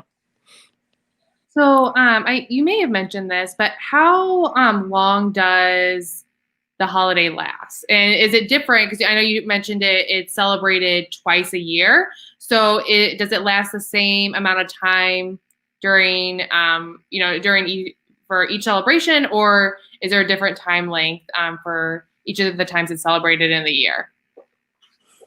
Yeah, I'll take this one. Yeah, so the first of the two, Eid al-Fitr, is for one day. Like the actual day is the actual day of the holiday is like the first of Shawwal, which is one of the months of the Islamic calendar, and the second of the two, Eid al-Adha, which comes in the last month, the month of Dhul Hijjah or Dhul Hijjah, is so it's actually considered for 4 days. Actually, it's yeah. So you have the actual day, which is the 10th of that month, and then you have 3 extra days, which are which it's they're called Ayyam Tashriq, but like they're basically just like additional days of eating and drinking and of celebration. So and it's actually so so if you're somewhat familiar with Islam, you know that like fasting from during the day is mandatory during the Ramadan, but you can also fast like voluntary fast throughout any day of the year. But on those 5 days, the day of Eid al-Fitr and the 4 days of Eid al-Adha, it's actually forbidden to fast. Just to like emphasize the fact that you're not supposed to be like you almost have to celebrate, which I think is pretty cool. But yeah, so so the first one is for 1 day and the other is for 4. Yeah. Something to add to that too is because we go by the lunar calendar, there's sometimes like discrepancies on what day some people celebrate, because it's not like something that's just marked in the calendar like, okay, we know on July 30th we're going to be celebrating. Some people might celebrate July 29th, some July 30th, some maybe like the 31st. But yeah, that's why like the day before, potentially like everyone's always on social media like, oh, what day are you celebrating, like what's going on, because depending on where you are in the world and like what mosque you follow, you might be celebrating it on a different day, but the duration of it, whether it's 1 day or 4 days, will still be the same. Very cool. Thank you for sharing that. I think that's really helpful for people to know. And I know, a few of you were talking about, fasting and sacrificing a particular animal, and then the prayer. Are there any other customs that you would like to share about this holiday? For me, so like I'll just walk through our day. It's pretty like straightforward, pretty short. We wake up, eat something, go pray at our mosque, and then we go get like a big breakfast. Then at that point, like we usually go home, rest for a little bit, and then we just make our rounds to our family. So obviously this year it was different because we couldn't really do that because of COVID. But normally we'd go like from house to house, and at least for me, I have a big family, so the whole day is just like house hopping. And then we end the night at my grandma's, and she has like a huge dinner. So that's when we would eat. Traditionally, at least my family, we eat lamb. So we eat lamb and rice and just a lot of it. And your grandma never like lets you stop eating, so you're eating for a long time. But yeah, and then like putting on your best clothes. I know like on social media, everyone's like, oh, what's your Eid fit? Like everyone's always posting their pictures and hyping each other up. But yeah, that's my family, what we do. I don't know if anyone does it differently. What my family would do is we would pretty much the same start. We would wake up, eat, go and pray at the mosque, and then after that we would go for like a big breakfast at IHOP or something with a bunch of friends, and then we would go drive an hour to go to the beach somewhere, and we would like get together with a bunch of friends and have a day at the beach and like have a whole bunch. Everyone brought like these giant meals, and we'd spend the day eating and running around, and that was really the fun part of. That was always the best part for me. Yeah. So speaking of this year, actually, as you mentioned, Welfa, so as you mentioned, this year was a bit different. It was a bit. We actually prayed at home this year. Me and my family, which was it was an experience in itself. But yeah, I think a few others did so as well. But yeah, so we actually did what what we would normally do at the mosque at home, and did the whole thing. And so that was and then people usually you take a lot of pictures. You kind of do the whole thing. One thing, personally for me, which was the reason why I always actually used to look forward to Eid a whole lot as a kid, and was actually I would actually get presents a lot, quite a few, and that's so and I was sort of thankful that my parents actually did make Eid sort of actual big deal for us, because we don't celebrate Christmas, we don't celebrate, you see the other kids, and they kind of have these other, and you ask, why can't we do any of these things, and you might get an answer, you might not get an answer, because I said so, or but which is, so that's why I really kind of really want to credit my parents there for kind of going the extra mile, and making sure that I look forward to Eid. It was the fun of wearing new clothes, because I always got you always got new clothes on Eid, and late in the later years you just get cash. It's just a big sort of tradition, you give the little kids some money on Eid, and they're they don't even keep it, they'll playing with the dollar bills all day and stuff, but it's just a spectacle of getting some money and stuff. So it was all that kind of stuff that really all those memories really still make me look forward to Eid even now as an adult, because it was just such a fun time as a kid, and it still is, and to this day, even though even during this COVID, as I called it, I still had a good time, just because it was just a happy day, and the vibes were great. Yeah, to add to that too, when I was younger, my dad would get gifts and hide them around the house. When me and my brothers were really young, and that was really fun because it was a little scavenger hunt. One year he forgot where he hid them, and that was kind of the last year we did it. But before, it was a really fun time. And then this year is something that I really liked. So Hamza mentioned, when you get older, you just get money. Usually it's the elders in the family that give money. I'm gonna out myself. I don't really give money, but usually my grandparents do, and the males in the family do. So this year my brothers gave me money, and they're younger than me, and I was like, oh my gosh, that's so nice. So it was weird, but there's just certain traditions, no matter, obviously the celebrations this year were different, but my grandpa, when we visited through the windows and stuff, and he's here's your Eid money, that's just what the tradition is. So yeah. So I know a few of you mentioned that your family gave you gifts, and sometimes that was money, and sometimes it was presents. So does anyone want to share their favorite present they received, even as a kid? If there's a favorite childhood toy that you received.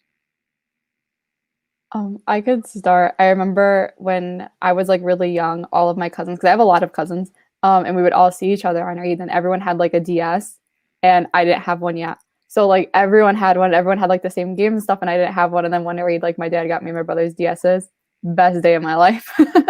And then in the ones to come after that, we would just get because there's different versions, the normal DS, and then they kept getting better and better every year. So then we would just go to GameStop and upgrade. So yeah, that was fun. That's awesome.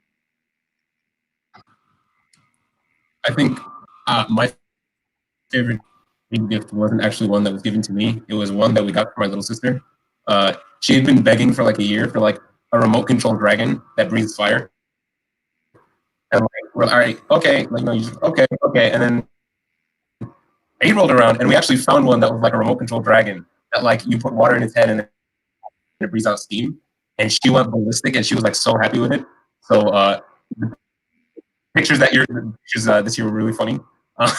And yeah, I think she really liked the toy. She took pictures. Every picture she took, she had to hold it. She was obsessed with it. She wouldn't let it go. She wanted to go to bed with it. it was so that one was special for me just because how happy she got me. That's really sweet. If I might add, mashallah. Yeah, I'm just trying to remember because I mean it's been a while because I'm old.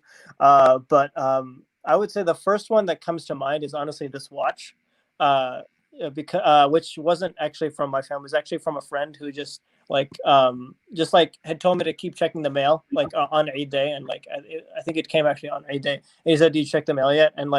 And then finally, when I did, he's like, and then like I opened this huge box, and inside is like an actual Apple Watch. I'm just like, what? And like, it's not cheap either. And I was just like, he's younger than me, so it's like it's just kind of a bit embarrassing. But like it was just so generous, and like because it was just so unexpected, and like I'm way too old to be receiving presents like this. But like it was just yeah, it was just crazy. Yeah, that's probably what stuck out to me the most. Yeah, it's really cool that you all share like a special gift that had like some sort of meaning behind it, like from the DS. Even though sometimes we're like, how can that be meaningful? But that like allowed you to like really engage and play with all of your family, and like just like that the gift for your sister, and seeing like she was so excited and being surprised by a friend. I think that's what is the coolest part. Between all the different holidays, there's always something meaningful that people like share together, and I feel like there's like this sense of togetherness even during like this virtual time. And I appreciate how all of you highlighted how you've still been able to like celebrate and be with one another even during this really difficult time. Is there anything else that you would like to share with us about the holiday, different traditions that your family does every year?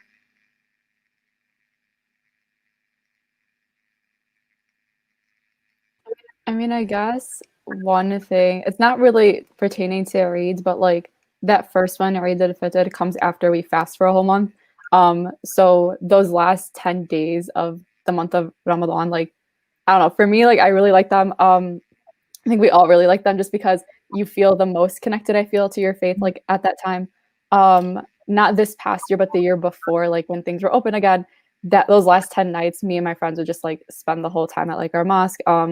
And just like helping out. So typically at around like 3 a.m, well, we spent like it's all-nighters that whole month for the most part. But those last 10 nights, like our mosque would have like breakfast for the community members and stuff. So we'd be there, and we'd honestly just be there like just to have fun. But then we noticed people needed help, so we'd start like putting breakfast and stuff like that. And traditionally the 27th night is said to be like the most holy night. So that's the night that's like the most busy. And one of like my favorite memories, and I got it on my Snapchat this year and it made me so sad, was like there are probably at least like 200 people at our mosque that night, which isn't like normal for those nights. And we had to set tables and chairs up outside and like serve food. And the whole time, like we're just like working the whole time. And before we knew it, it was sunrise. And like we had 1 minute to just like chug a bottle of water. And that was like kind of all we had to get us through the day. But it was just like such a fulfilling day. And it really like made me just like feel really grateful for the community that we have. And even like that night, in comparison to like the Eid that followed, like it was so fulfilling and it felt so good. I'd kill to like have a night like that again. I'm really praying we're able to have that again this year. But yeah, I just think the whole month and like the holidays that follow really bring the community together. People you've never really seen before or talked to before, like you become super close with, and that's what I really like about it.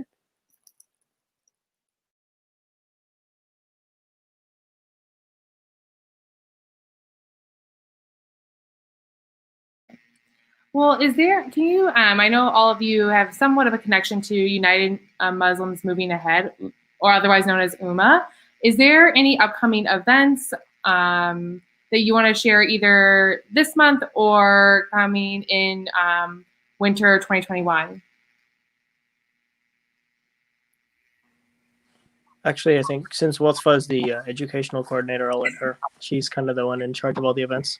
Unless, I mean, I'm not really in charge of anything. I know during break we decided, because it's hard to be off for like a month and a half without seeing each other, especially because we weren't seeing each other all year. So we tried to plan these classes just to like get people engaged and stuff. So we had one the 3rd, I believe, and our next one is the 17th at 5 p.m. So these are just like small little classes and discussions. Someone presents something and we all just get to discuss it at the end. typically during a normal quarter, those classes happen 3 times a week. So there's always something for everybody, and the topic is different each time. And they're really informal, like really fun, discussion based. And another event that we have like coming up on the radar that we usually have every year is our fastathon event. Where we usually fast the entire day and like break our fast together. And we pick a charity to like donate to. But the structure is a little different this year because everything is my audio weird? Can you guys hear me? Okay, sorry, I didn't know what was happening. But yeah, so we have our fastathon event. That details are still to come. We're still trying to work out logistics of having it remote.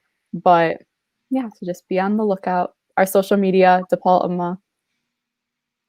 So thanks for sharing. Did anyone else want to share any upcoming events that DePaul students should know about?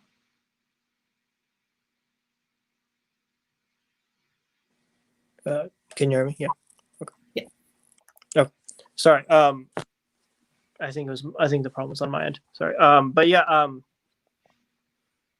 I was just gonna say. Yeah. I think we have like classes every 2 weeks on in winter break, as well as I mentioned, and also in winter 2021 we're gonna have our annual fastathon, which is normally in like a sort of like our fancy event that OMA does once a year, like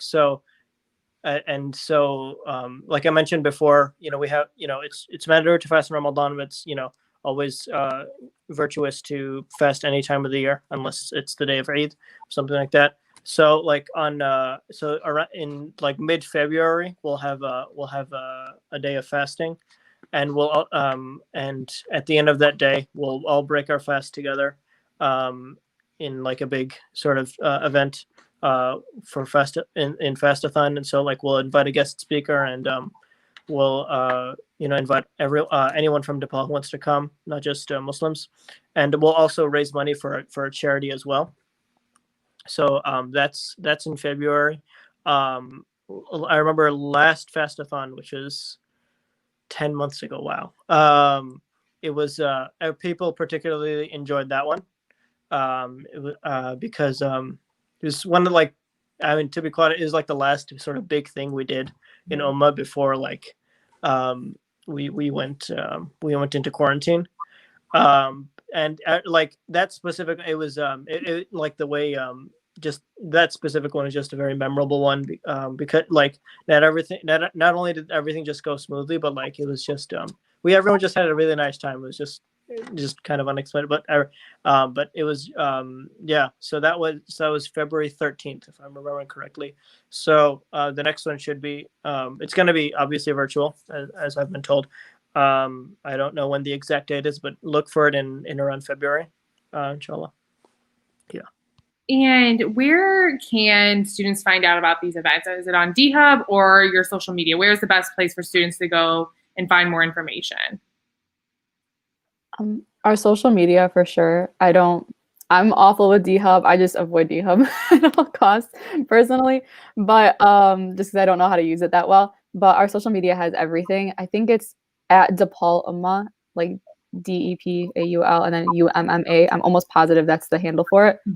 We also have a Facebook group, and we have group chats on WhatsApp. So if someone's like really interested in being involved, they could always DM our Instagram account, and whoever is like in charge of our social media could be able to add them to our WhatsApp chats, where we just have regular discussions, send announcements, a little bit more informal that way. But well, thank you for coming on this platform today and sharing all about your student organization and how students can become involved. And then, of course, sharing about your traditions and customs, because we want students to learn a little bit more about how everyone at DePaul celebrates, because I think students are so interested in seeing how different organizations contribute to this holiday season. So thank you so much for joining us this afternoon.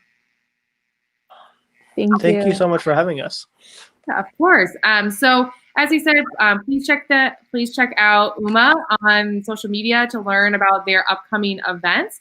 And we will have Jewish Student Life and Alpha Epsilon Pi joining us shortly to talk about their customs and traditions during this holiday season. So Thanks again, and we will see you all soon. Bye, everyone.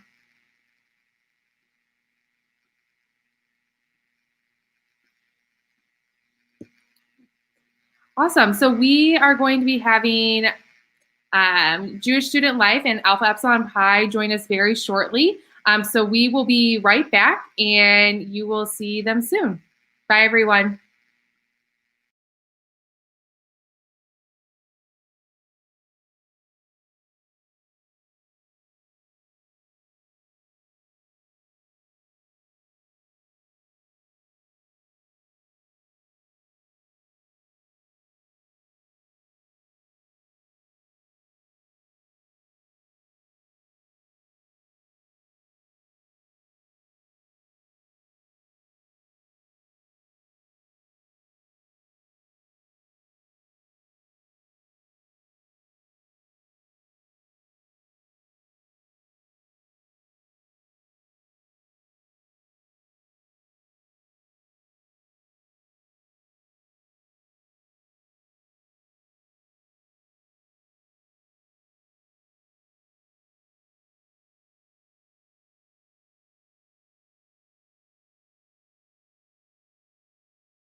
Hi, y'all.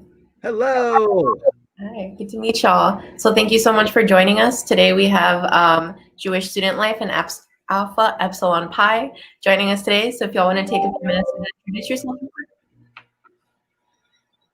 Well, I'll start. I'm Matt Charnay. I am the DePaul Jewish Life Coordinator and the Interfaith Outreach Coordinator for the Religious Diversity and Pastoral Care Office as part of the Division of Mission and Ministry here at DePaul University. I use he, him pronouns, and I am Jewish. My name is Ben Padnos. I am a junior. My major is political science, and I'm the president of Alpha Epsilon Pi, and my pronouns are he, him. Man. Hi, guys. I'm Max. I use they, them pronouns. I am the student leader for DePaul Jewish Life. I'm also the Jewish interfaith scholar, along with Muhammad and previously Hamza, as we're just on. I'm a psychology and religious studies major, and I am a senior at DePaul. Awesome, cool. Well, thanks so much for taking the time to talk to us today. So can you talk to us a little bit about what holidays you celebrate around this time of year?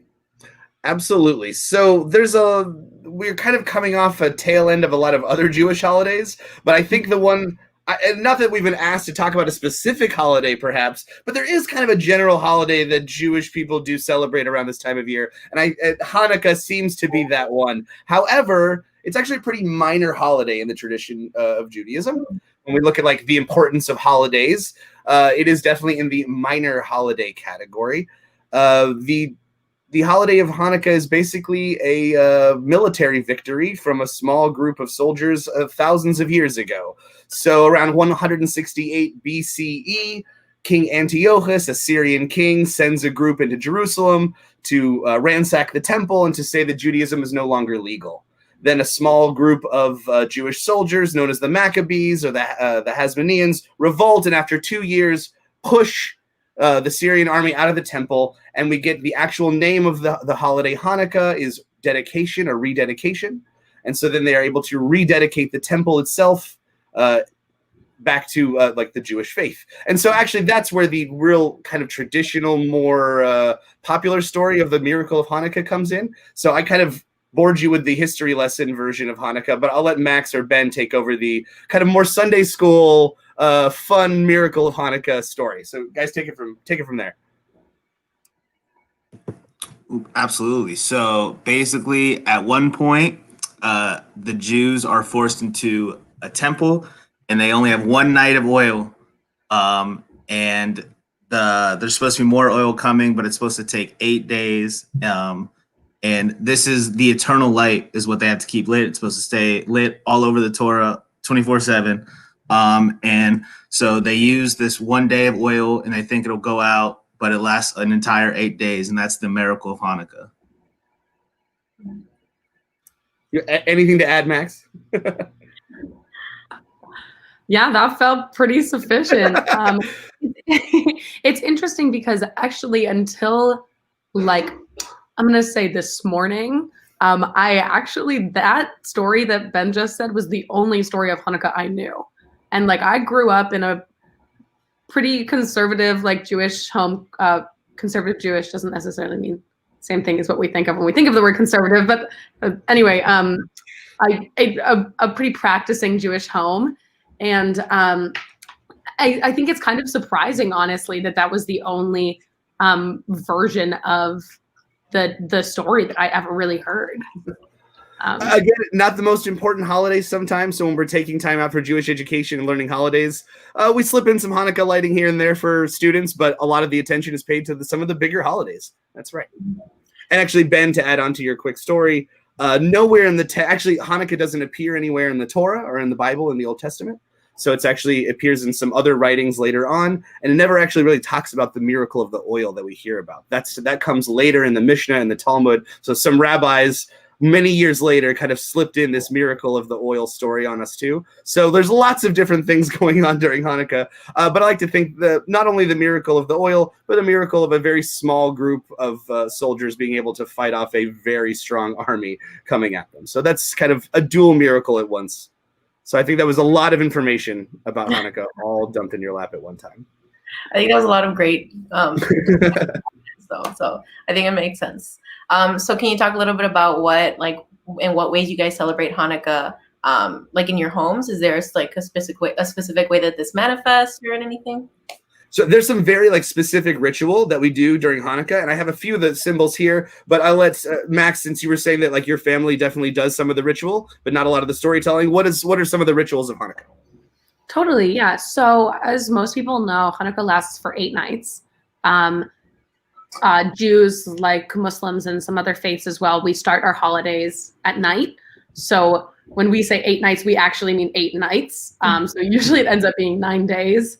But on the first night, you can see Matt is holding his Hanukkah. Fun fact, that is a Hanukkah because it has 9 holders. A menorah, which is the word that a lot of people know, only has 7. So if you're ever feeling like I'm going to correct you on something, it's a Hanukkah, not a menorah. So we start off by lighting 1 candle per night. That long one in the middle is called the shamash, and we use the shamash to light the other candles. So you light your shamash with a lighter or a match or something, and then you use that to light the candles. Okay, I always mess this up, but there is a specific order that you are supposed to light your candles in. So when you place your candles, I might say this backwards. This is where I get to remove Max's Jew card if they get it wrong. Here. I'm Tell me what you think, and I'll let you know. That when you place them into the holders, you place them from the first candle to the last candle, and when you're lighting them, you light them from the last candle to the first candle. So you light them the opposite way. I got it right. I'm so proud of myself. I mess it up every year. So there's a special way that you're supposed to light the candles. You do it every night at sundown. And there are a few prayers and blessings that we'll say as we're lighting them. On the first night of Hanukkah, we say the Shechianu, which is the prayer for something new starting, something new happening. So on the first night, we sing a prayer about something new happening, and then every night we sing 2 or 3 Hanukkah prayers. Ben, do you want to talk about another tradition? Absolutely. So Hanukkah has some traditional foods that you're supposed to eat during that time. There are sufganiyot, which is like jelly-filled donuts, and it's supposed to symbolize the sweetness of the holiday of the victory. And then there's latkes, which are basically hash browns. They're super oily, and they're to symbolize the oil of the menorah in the temple, and that's why we eat them. I love that you all came prepared with props and examples and everything. I appreciate What's it. funny, like Hanukkah actually starts on Thursday, so this like was literally just lying around. Like I'm ready for this holiday. I've been ready to eat latkes for a long time. The box is out and ready, so I was like, oh yeah, I should just grab the box so you like see what we're talking about. And Ben's right. Oh, go ahead. Not to like totally push something else, but on our past quarterly interreligious celebration with the interfaith scholars, I definitely spent like 15 minutes making latkes. So if you're curious on how to make them, you should check out the Cork video. It was a very slow edited like latke making video. So, but Ben's right. Anything that represents oil, so sufganiyot, not only representing the sweetness of the holiday, but that's just like donuts are just fried. Like that's just anything straight up fried is what Hanukkah is all about. So it's not the healthiest holiday out there at all, but it is a tasty holiday. So I was having a debate the other day with some friends. They said that I am, you know, like I'm wrong for liking these in a box bought at the store latkes, that, you know, that I should be making handmade, shaving my own potatoes latkes. And I said, like, this is tradition for me. You talk about like making something your own tradition. Like, I don't think I ever ate a handmade latke in my life. Getting it out of a box, that's like my family's traditional latke. Can I ask you guys, like, traditional latkes, would this be your go-to, or would you want like your booby made a latke and that's the one I would, the only one? I think your friends are correct in calling you out. What? They're completely correct. That's like blasphemy almost. Like I was talking about removing Max's card. Oh my gosh. Well, okay, I guess the debate continues. There you go. I mean, you know, everyone has their own different traditions. Each household doesn't have the same ones, you know.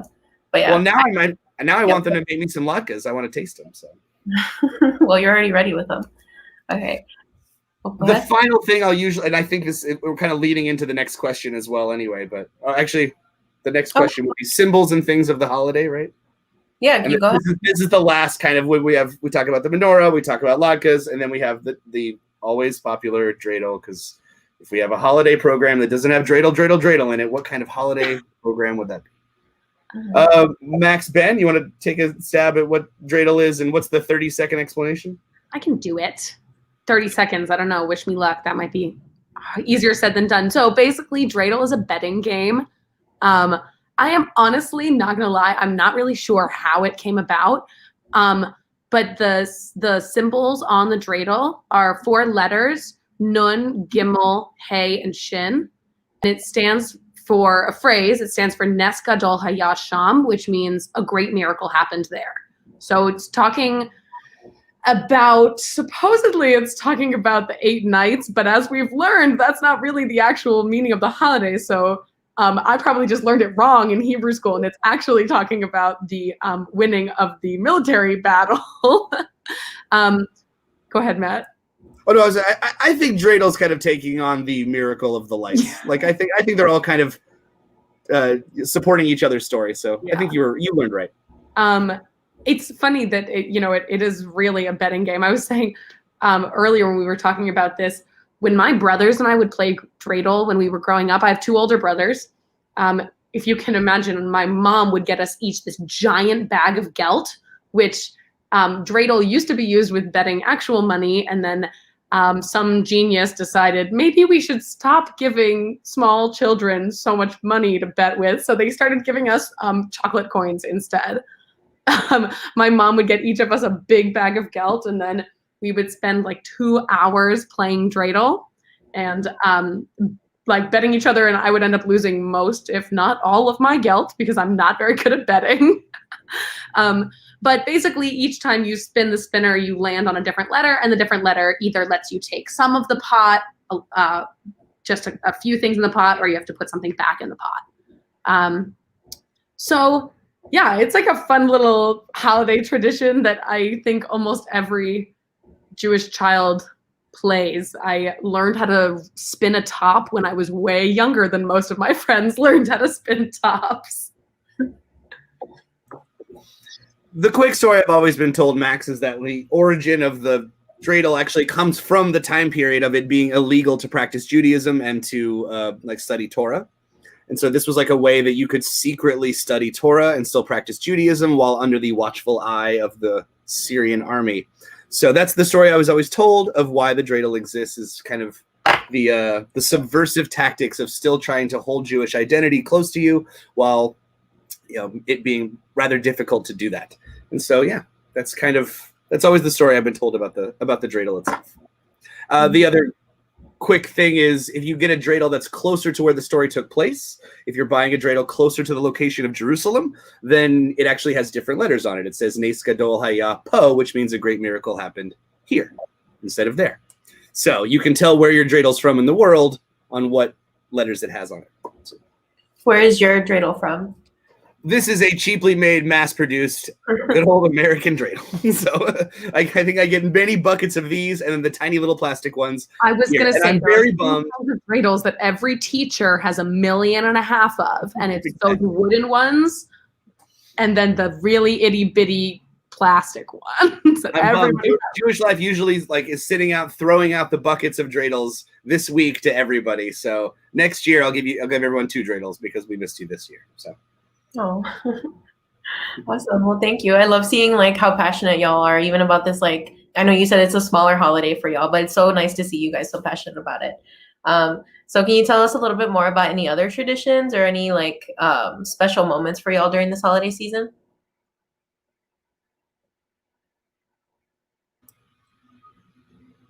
I'll let you guys go. I know, I'm trying to think about it. It's tricky because, I think a lot of the modern holiday traditions around Hanukkah come from living in a capitalist society, so presents was never a thing on Hanukkah when my parents were kids. They, maybe it is winter time is a time of family and loving, and so maybe your parents might give you a gift because they feel like it, but it didn't. I don't think that Hanukkah gifts became a thing until maybe 30 years ago, maybe a little bit longer. I don't know, Matt, did you get gifts from your parents when you were young?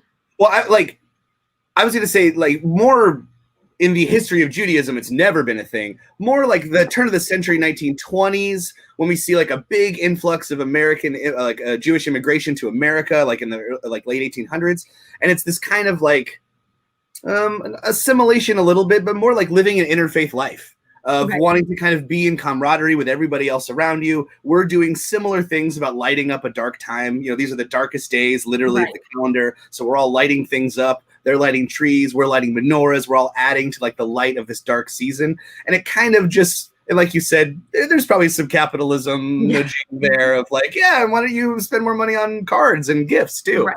And so we've kind of adopted that American idea of it's a gift-giving holiday too, when it definitely has never been a gift-giving holiday. We've also encompassed these American ideas of spending more time with our families.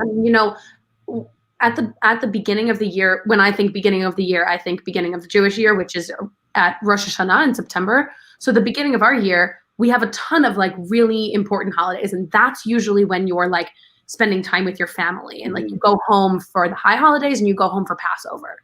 But because Hanukkah is in the middle of this time in the Gregorian calendar when we are really supposed to be home with our families, it's just kind of been added to our tradition. So it doesn't take away anything about the celebration of the holiday. It just it's encouragement almost to do something else, to be with our families and to give gifts, to show your love, to eat a big meal together.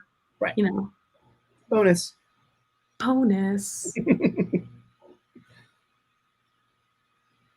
Cool. So one other question. So how can students become involved in Jewish student life?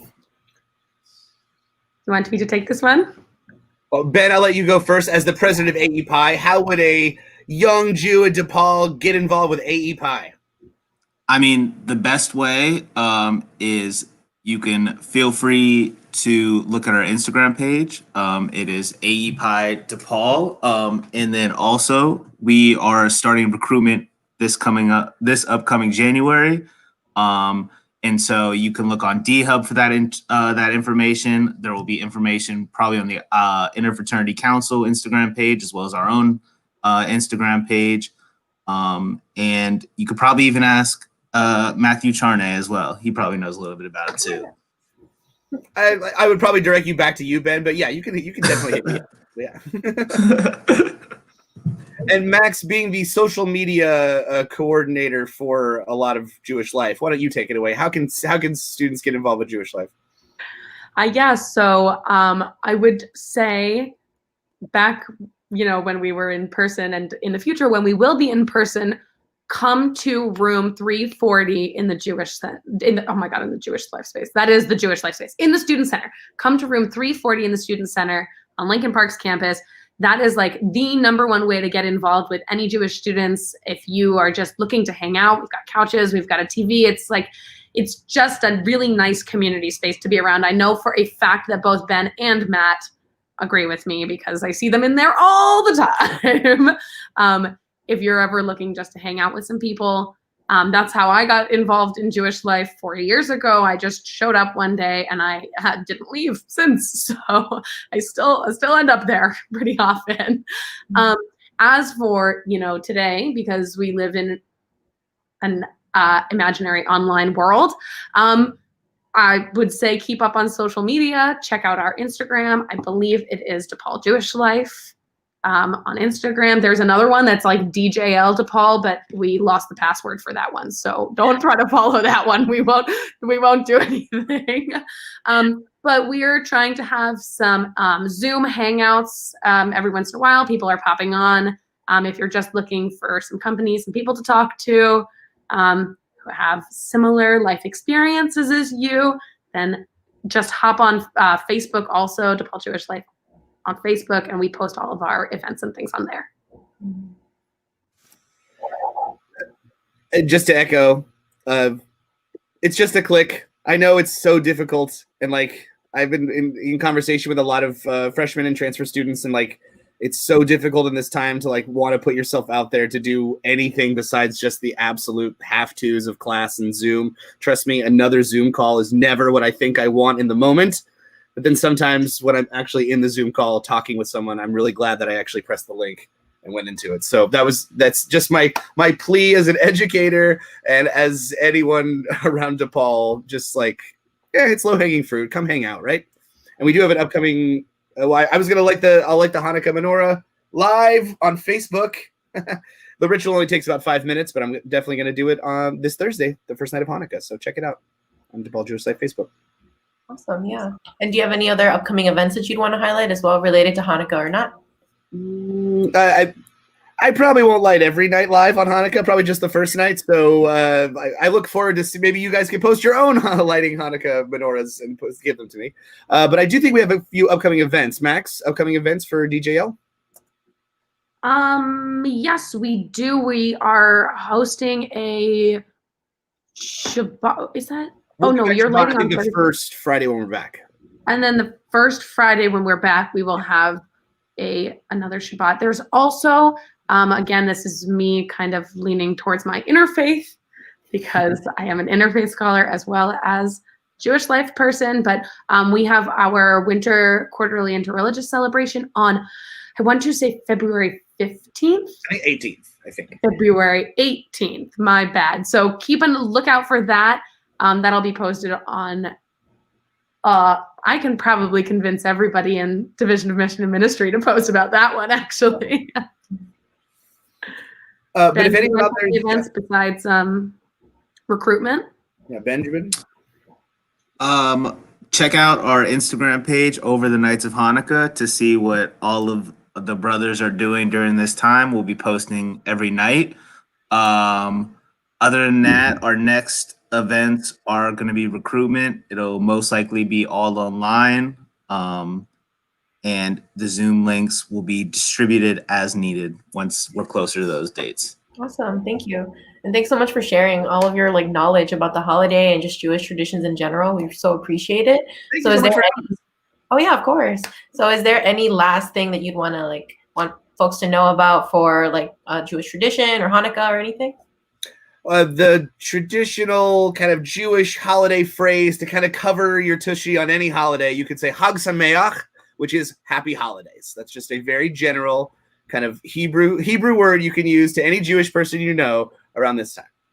And the trick is if you add the holiday in between those two words, then it's even more on the dot. Then you're really in the know. Chag Hanukkah Sameach.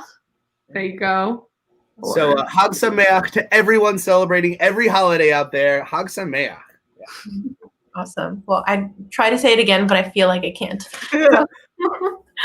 But thank you so much then. I wish those wishes to you as well. But thanks so much for joining us. We really appreciate having you all. And make sure to check out the rest of our holidays at DePaul. Events coming up this week. Today we have holiday trivia at 5:30. That's hosted by Alumni Relations. So make sure, like, if you're an alum or a current student, you can still definitely play and try to win some cool prizes. And then there's also an escape room at 7 p.m. It is virtual, obviously, but it is holiday themed too, and there's limited spots. So make sure you go and try to see if you can escape. And then, oh, sorry, go ahead. I said that's fun. Sorry, a holiday theme. Okay. I'll mute myself. My bad. No, you're good. I just don't want to interrupt you. But tomorrow we also have the tree lighting ceremony at 7 p.m. So if that's something that you're really interested in, at 7 p.m., make sure you tune into our Holidays at DePaul website to check that out. All right. Well, thanks so much, y'all. And then thank you so much for joining us. We really appreciate having everyone here and just talking about your traditions and everything. Thanks for having us. This was awesome. Thank you so much. Thank you. All right. Have a good one. Chag Sameach. Yeah. And then, all right.